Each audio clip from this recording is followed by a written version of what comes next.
vous avez toujours parlé de la lutte contre la gabegie comme étant votre cheval de bataille, n'est-ce pas? Je dis que je ne réponds plus à votre question. Et par conséquent, je vais demander à Monsieur le Président que je vais garder mon droit de silence à cet avocat. C'est votre droit, mais vous ne pouvez pas l'empêcher de poser ces questions. Vous avez vos droits, il a les leurs. Donc il va poser ces questions et vous allez les répondre. Mais puisque... S'il vous plaît, je vous ai dit vos droits. Ces droits aussi, il a aussi le droit de poser ces questions. Voilà. Allez-y, maître. Alors, moi, la question que je me pose, et je vous la pose d'ailleurs, à combien étiez-vous payé à l'époque? Je ne saurais vous le dire. Donc, techniquement, il était impossible pour vous d'entretenir 300 soldats si vous-même vous ne participiez pas à des détournements, n'est-ce pas? Je dis que je ne saurais vous le dire. Ça n'engage que vous. Très bien, on va poursuivre. Ça n'engage que vous. Mon capitaine, quand vous êtes arrivé au pouvoir, vous avez fait la gabegie, la lutte gabegie financière, des discours creux. Est-ce que vous-même, un discours creux, ce n'est pas une injure, confrère, s'il vous plaît? Continuez, maître. Alors? Non, mais vous n'êtes pas un s'il vous plaît, vous attendez la question, monsieur Camara. Parce que vous voulez troubler. Monsieur Camara. Vous ne pouvez pas me manquer du respect. Maître, vous contribuez au trouble de l'audience. Vous comprenez français? Vous contribuez au trouble de l'audience. Parce que tout ce qu'il a dit, je ne peux pas l'accepter. Il n'a rien dit de méchant. D'apprécier mes qualités. Vous contribuez au trouble de l'audience. Si vous avez été monté, je n'ai pas affaire avec vous. Si vous êtes monté, si on vous a fait monter, on vous a donné de l'argent pour simplement... Monsieur Camara,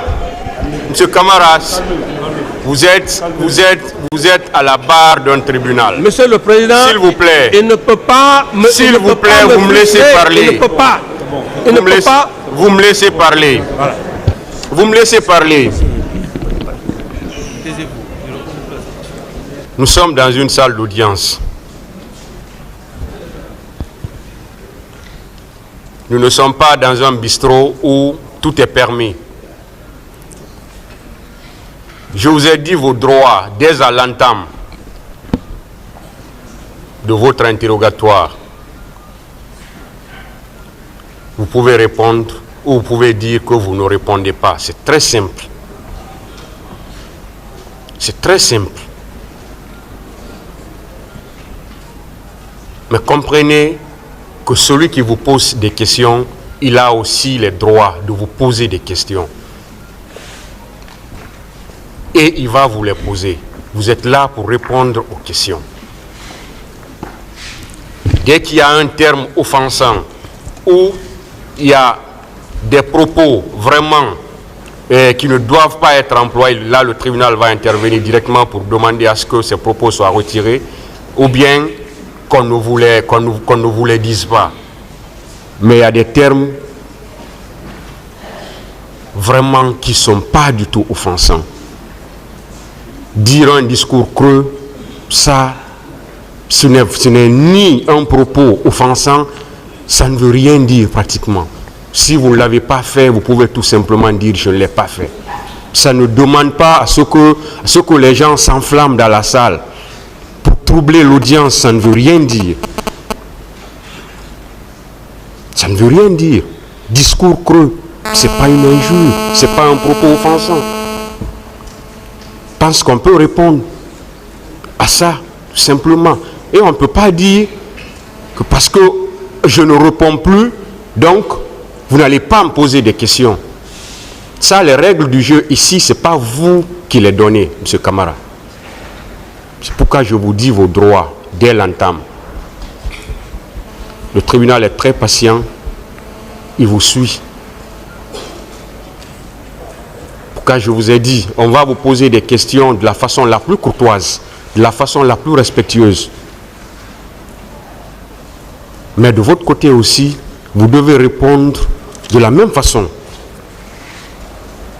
Ça va se passer comme ça, ce sont les règles ici. On va vous poser toutes les questions qui tendent à éclairer la lumière du tribunal. Vous-même, vous avez fait votre discours. Vous avez parlé assez de choses ici. Assez de choses. Et on est en train de vous poser des questions sur ce que vous-même vous avez dit à l'audience ici. Donc, tout ce que vous avez à faire, c'est de répondre à ces questions-là. C'est de répondre à ces questions. Je vous ai même dit, vous pouvez répondre par oui ou par non. Ou vous dites, je ne réponds pas à cette question. Parce que ça, c'est clair, ça, c'est très simple. Mais si vous vous énervez et que vous voulez que ce que vous voulez, que ça se passe comme ça ne peut pas se passer comme ça. Vous avez certes des droits, mais vous avez également des obligations. Voilà. Et c'est comme ça que ça va se passer, M. Camara. Ça n'a pas commencé avec vous. Tous les accusés qui se sont succédés avant vous, ça a été pareil. Et ça va continuer comme ça pour vous, ainsi que les autres accusés qui vont venir après vous. Ça va se passer comme ça. C'est ça les règles. Maître DS, continuez. Merci, Monsieur le Président.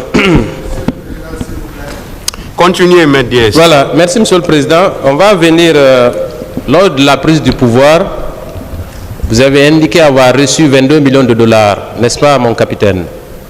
Où sont ces 22 millions?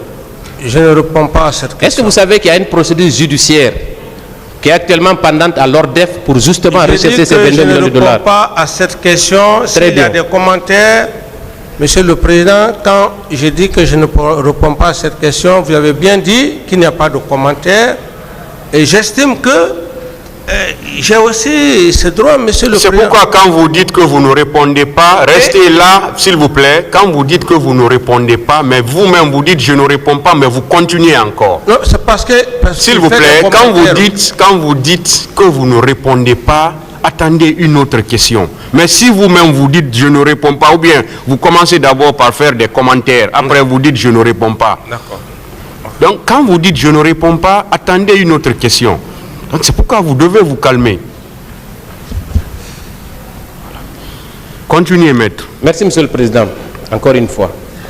Est-ce que vous savez que des poursuites sont engagées pour la recherche de ces 22 millions de dollars?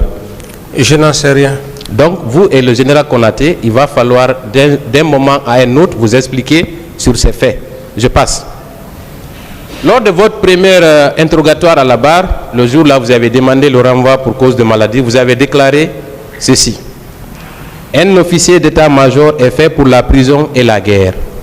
Est-ce que vous maintenez cette déclaration, mon capitaine? Je voulais juste dire le caractère d'un officier d'état-major. Un officier d'état-major, c'est un homme de caractère au sens le plus élevé de l'honneur et de la dignité. Et lorsqu'il accepte aller sous le drapeau, il ne va pas sous le drapeau pour faire plaisir à quelqu'un, il va sous le drapeau pour défendre les couleurs. Donc par conséquent, il peut trouver la mort, il peut trouver, et si d'ailleurs il est pris prisonnier pendant la guerre, il est fait comme prisonnier, c'est dans ce sens-là qu'il faut comprendre qu'on n'est pas officier qui le veut. Voilà. Merci pour ces brillantes explications, mon capitaine. Mais est-ce que moi j'ai envie de vous dire que la prison est un déshonneur pour un officier d'état-major? Un officier d'état-major Question, maître. ne va en prison que quand il a commis des crimes. Et dans votre cas, vous êtes responsable de la mort de plus de 150 personnes. Raison pour laquelle vous êtes en prison, mon colonel. Est-ce que aujourd'hui on peut dire que vous êtes un homme d'honneur? Je suis un homme d'honneur pour la simple raison qu'il y a plus de 10 ans, j'ai toujours demandé qu'il y ait justice. C'est ce qui fait la différence d'un officier d'honneur. Le tribunal, le tribunal appréciera ainsi que le public. J'en ai terminé. Calmez-vous, j'en ai fini. Laissez-moi parler. Merci beaucoup. Je n'ai plus besoin de votre réponse. C'est bon, M. Camara. J'en ai terminé. Personne ne m'a obligé de venir du Burkina Faso. S'il vous plaît, maître, asseyez-vous. Arrêtez, asseyez-vous. Je suis venu de moi-même. Vous vous enflammez, asseyez-vous. Je suis venu. Si monsieur Camara, c'est bon, hein? C'est bon, vous avez répondu, c'est bon. Je suis venu mettre. Monsieur Camara, vous vous arrêtez.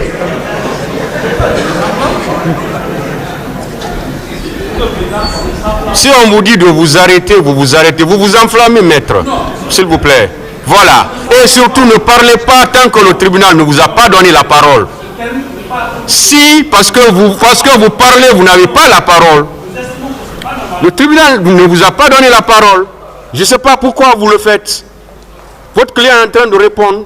Bon, Monsieur le Président,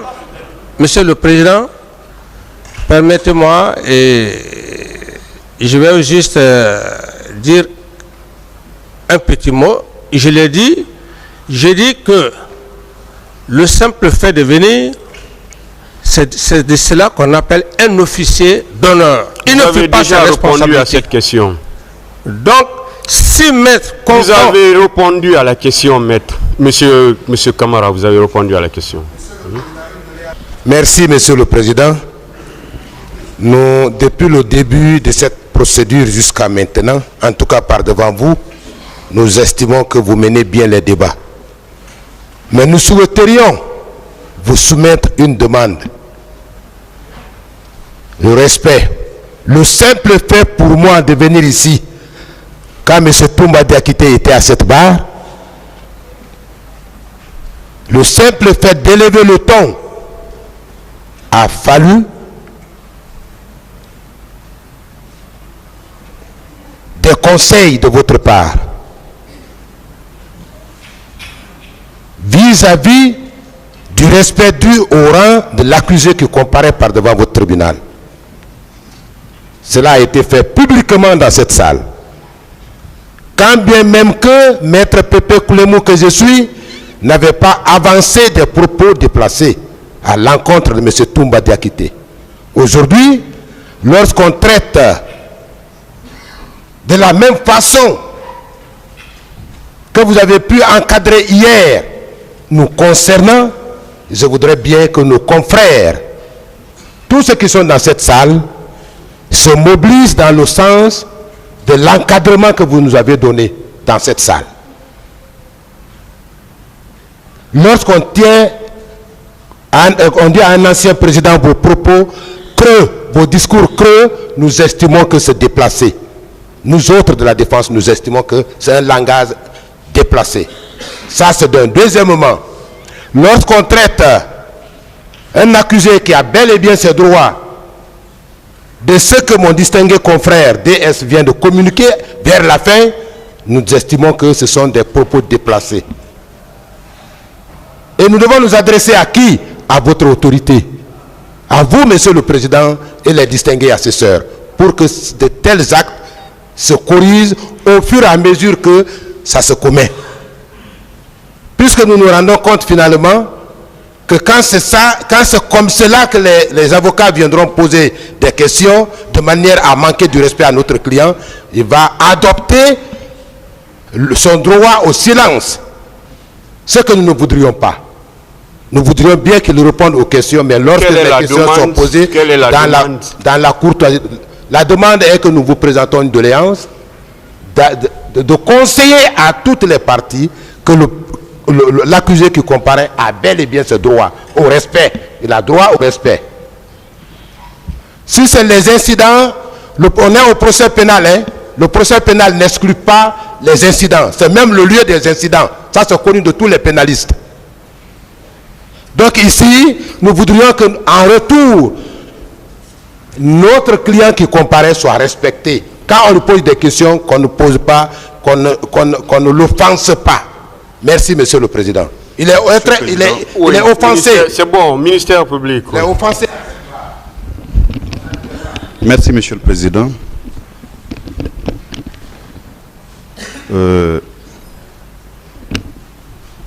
Suite à ce que vient de dire Maître Pépé Koulemou, je voudrais dire que vous avez rappelé les règles du jeu à M. Moussa Dadis Camara. Il a des droits et à cette barre, il a des obligations. Et je voudrais insister sur un fait, c'est qu'à cette barre, il a un statut d'accusé. Ce n'est pas son statut d'ancien président qui nous intéresse ici. C'est M. Moussa Dadis Camara qui a été renvoyé devant la juridiction criminelle par une ordonnance autant que tous les autres accusés. Et donc, quand je prenais la parole la fois dernière, je lui ai dit qu'il doit se prêter à un rituel qui voudrait qu'on lui pose des questions qui vont éclairer la lanterne du tribunal.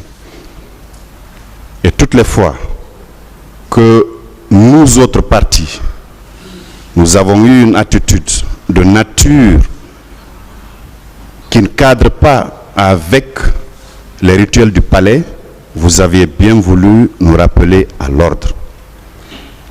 Dire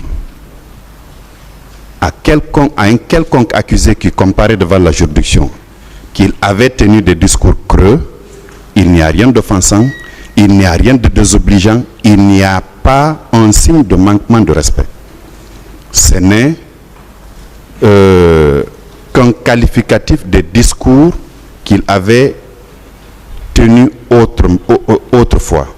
Et donc, il faudrait que M. Camara comprenne qu'il doit, comme vous l'avez précisé, s'il le veut, répondre aux questions par un oui, par un non, ou s'il le veut, garder le silence. Mais il ne peut pas empêcher au parti que nous sommes de lui poser des questions. Bien sûr, vous avez rappelé que nous devons le faire avec courtoisie. Et lui aussi doit répondre aux questions que nous lui posons avec courtoisie. C'est ça les règles du jeu. Et ça ne m'a pas commencé par lui. Et les règles ne seront pas réinventées parce que c'est M. Moussa Dadis Camara. Il avait précisé lui-même qu'il ne comparait pas à cette barre en tant qu'ancien président. Dans tous les cas, nous ne sommes pas devant la haute cour de justice, nous sommes devant la juridiction criminelle, siégeant en cette matière, qui fait défiler des accusés pour que des questions leur soient posées. Et donc, nous sommes en matière de procédure pénale. Les débats sont essentiellement oraux. Donc, que les uns et les autres sachent raison garder, que nous posions les questions avec courtoisie, que M. Camara ait l'amabilité de répondre avec courtoisie. Ça y va de son intérêt. Je vous remercie. Un représentant de la partie civile. Je vous remercie bien, Monsieur le Président. Monsieur le Président, je crois que nos confrères de l'autre côté sont en train de nous retarder pour nous rien. Nous avons suivi ici le passage de M. Toumba, de M. Pivi, de M. Kigoro et autres. Des questions ont été posées pêle-mêle. Mais si nos confrères de l'autre côté veulent faire croire à leurs clients qu'il y a un ancien président ici, je crois qu'ils vont souffrir. C'est de ça que nous sommes en train de subir, Monsieur le Président. Monsieur Camara, je crois que je ne veux pas faire de remontrance à mes confrères de l'autre côté, mais je crois que M. Camara n'est pas en train de comprendre, il n'a pas été bien conseillé. Je crois qu'on ne lui a pas dit que sa réaction, son comportement ici à la barre peut avoir une influence sur son sort. On ne lui a pas dit. Je crois qu'il doit comprendre qu'il ne comparait pas ici en tant qu'ancien président. Il comparait ici en tant que Moussa Dadis Camara, citoyen qui est poursuivi pour des faits précis. Pour le moment, le tribunal est en train de chercher s'il est responsable ou bien s'il n'est pas responsable. Mais il a attendu pendant 10 ans. Lui-même, tout le temps il disait, je demande procès, je demande procès. Si ce procès se tienne, M. Camara doit donner l'exemple à tout le monde. Si j'étais à sa place, je vais donner le temps à toutes les parties de parler, de me poser des questions, et je prendrai tout mon temps de répondre à ces questions pour montrer au peuple de Guinée que ce qu'on me reproche, ce n'est pas vrai. C'est cette occasion qui ne doit pas le manquer, Monsieur le Président. Je ne veux pas être l'homme, Monsieur le Président. Je vous demande très simplement de dire, d'ailleurs, aux confrères de l'autre côté, de nous laisser dérouler le rythme normal de ce procès. Je vous remercie bien, Monsieur le Président. Monsieur le Président, nous sommes dans un prétoire. Et ici, seules les dispositions du Code pénal et du Code des procédures pénales priment. L'article préliminaire de notre Code des procédures pénales est clair. L'équilibre entre les droits des parties doit être préservé à tout prix, Monsieur le Président. Ce qui revient à dire que dans ces procès, tous les accusés s'équivalent. Il n'y a ni super accusé, ni moindre accusé. Du coup, Monsieur le Président, ce qui a été observé ici comme règle à l'égard de M. Aboubakar Diakité Ditumba sera observé comme règle à l'égard de M. Moussa Dadis Camara. Nous avions suivi ici des confrères qui ont eu à poser des questions sur une intonation guerrière. On a eu l'impression que ces confrères-là voudraient même en découdre avec M. Aboubakar Diakité Ditumba. Nous, étant soucieux, respectueux de ce qui a été décidé par le tribunal, nous sommes restés sereins. À aucun moment, nous n'avons perdu notre sérénité pour troubler l'audience, comme sont en train de le faire les avocats de M. Moussa Dadis Camara. Monsieur le Président, nous devons avoir raison garder que dans ces prétoires, il n'y a pas deux personnes qui assurent la police de l'audience et la direction des débats. Il n'y a que vous, Monsieur le Président, et seulement vous. Et ce pouvoir, c'est le législateur qui vous l'a conféré. Donc, qu'on arrête de troubler l'audience. Il faut éviter de donner l'impression à M. Dadis qu'il est au-dessus des autres accusés. Il doit savoir, comme vous l'avez rappelé, dès l'entame, dès le début de son interrogatoire ici, qu'il a l'obligation de répondre à toutes les questions. Et s'il ne veut pas répondre à une question, qu'il le dise, mais que les confrères arrêtent de troubler l'audience. Je vous remercie.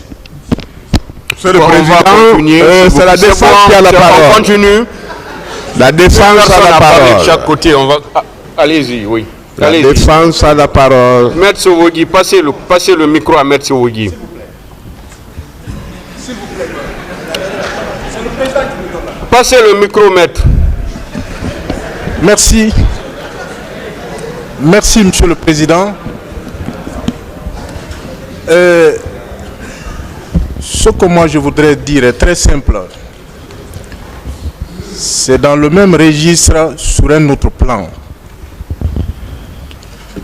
Le président Dadis, l'accusé qui est à la barre, lui-même a clamé haut et fort ici qu'il comparaît en tant qu'accusé. Il a réitéré plusieurs fois. Maintenant qu'il y ait des sorties qui ne vont pas dans le même sens, il vous appartient, comme vous l'avez toujours fait, de dire à l'accusé que c'est un accusé. Il n'a pas un statut spécial ici. Il ne l'a jamais dit. Et il ne veut pas le clamer. Chacun peut donner, comme vous l'avez dit encore, monsieur le procureur l'a dit, chacun peut qualifier comme il veut, les propos de Maître DS. Parce que le problème est parti de là-bas. Mais quand on parle déjà d'honneur, je ne sais pas quelles sont les expressions employées par le législateur lui-même. Les questions d'honneur et de dignité. Est-ce que vous êtes un officier d'honneur? Moi, je crois que c'est déplacé, c'est péjoratif. C'est mon point de vue. Est-ce que c'est un discours creux? Moi, avocat, je ne tiendrai pas ce type de propos à l'égard d'un accusé. Je trouverai des mots pour le dire. Et peut-être que ça va donner le même sens, mais ça ne va pas le toucher. On nous a appris ça. On a trop de propos pour pouvoir amener l'accusé à répondre à des questions. Et que le tribunal m'excuse, quand Maître Samori, je parle cette fois-ci en ma qualité de membre du Conseil de l'Ordre, quand Maître Samori se lève, Almami Samori Traoré, il veut aussi parler, peut-être que dans notre droit, on dira voilà, qu'il n'y a pas d'objection, mais je crois que c'était pour dire au tribunal que c'était de trop. Mais tout de suite là, lui aussi, il s'est senti offensé parce que le tribunal a dit qu'il s'enflamme. Moi, je crois que de part et d'autre, les avocats de la défense doivent, comme ils l'ont toujours fait, respecter ce tribunal. Mais en retour, il y a des propos à l'égard des avocats qui choquent. Voilà. Quand on dit à un avocat, nous vous enflammez, moi j'estime que là aussi, c'est un peu déplacé. Je vous remercie, Monsieur le Président, c'était mon point de vue. S'il vous plaît, on va continuer. Parce que comme vous l'avez dit, M. Moussa Dadis Camara à une des questions du ministère public a dit ici qu'il connaît son statut. Il a un statut d'accusé. Et il l'a même dit plusieurs fois. Ça veut dire que lui, il connaît bien son statut. Il sait bien qu'il est accusé comme les autres accusés qui sont dans le box des accusés. Donc, c'est pourquoi nous professionnels, il ne faut pas qu'on lui mette une autre idée dans la tête à travers notre façon de faire. Parce que si à travers notre façon de faire, on lui fait comprendre que c'est un accusé spécial, là ça va être autre chose. À partir du moment où lui-même, il reconnaît qu'il est accusé au même titre que les autres. Et depuis le début de ce procès, le tribunal fait le maximum pour que les accusés qui se succèdent à la barre ici puissent avoir le même traitement. C'est ce qu'on s'efforce à faire avec M. Moussa Dadis Camara. Et jusqu'à maintenant, on estime que Moussa Dadis Camara est traité au même titre que les autres accusés qui se sont succédés à la barre. Donc nous, professionnels, qu'on essaye de comprendre cela et qu'on laisse vraiment les débats avancer. On est en train de retarder inutilement les choses. Ce Camara lui-même, il reconnaît qu'il est accusé au même titre que les autres. Les questions qu'on est en train de lui poser, ce sont des questions vraiment qui vont dans le sens du respect de sa personne. Donc je ne sais pas pourquoi on veut troubler maintenant pour faire comprendre à M. Camara qu'il a un statut particulier à cette barre, qu'il a un statut spécial à cette barre. Alors que lui-même, il ne l'a pas dit. Lui-même, il reconnaît son statut.